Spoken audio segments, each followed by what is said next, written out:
अतुल भातखळकर यांनी मुंब्रा रेल्वे स्थानकावर झालेल्या रेल्वे अपघाताचा प्रश्न लक्षवेधीच्या माध्यमातून सभागृहात प्रवाशांची संख्या एवढी वाढत चाललेली आहे। कल्याण ते कसारा रोज 11 लाख पेक्षा जास्त प्रवासी त्या ठिकाणी प्रवास करतात। मुंबईचं एक वेगळं डिव्हिजन केली पाहिजे उपनगराच्या रेल्वे प्रवाशांकरता। त्याचा एक निर्णय घेण्याची वेगळी एक यंत्रणा पाहिजे।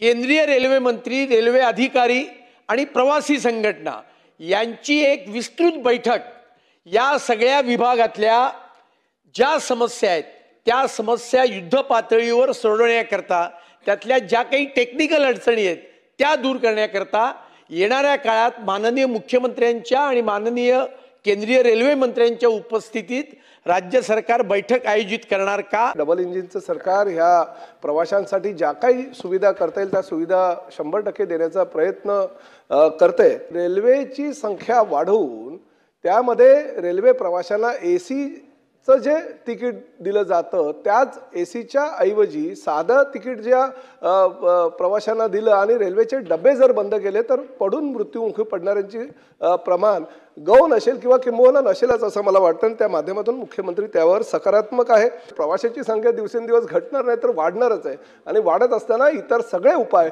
जे आखाती देशामध्ये असतात ते उपाययोजना आपल्याला त्याची निश्चितपणे राज्य शासनाच्या वतीनं करण्यात येईल। परंतु शेवटी रेल्वे प्रवासी हा आपल्या दृष्टीनं फार महत्त्वाचा घटक असल्याकारणानं त्यांचा जीव वाचवण्यासाठी राज्य शासन कटिबद्ध आहे।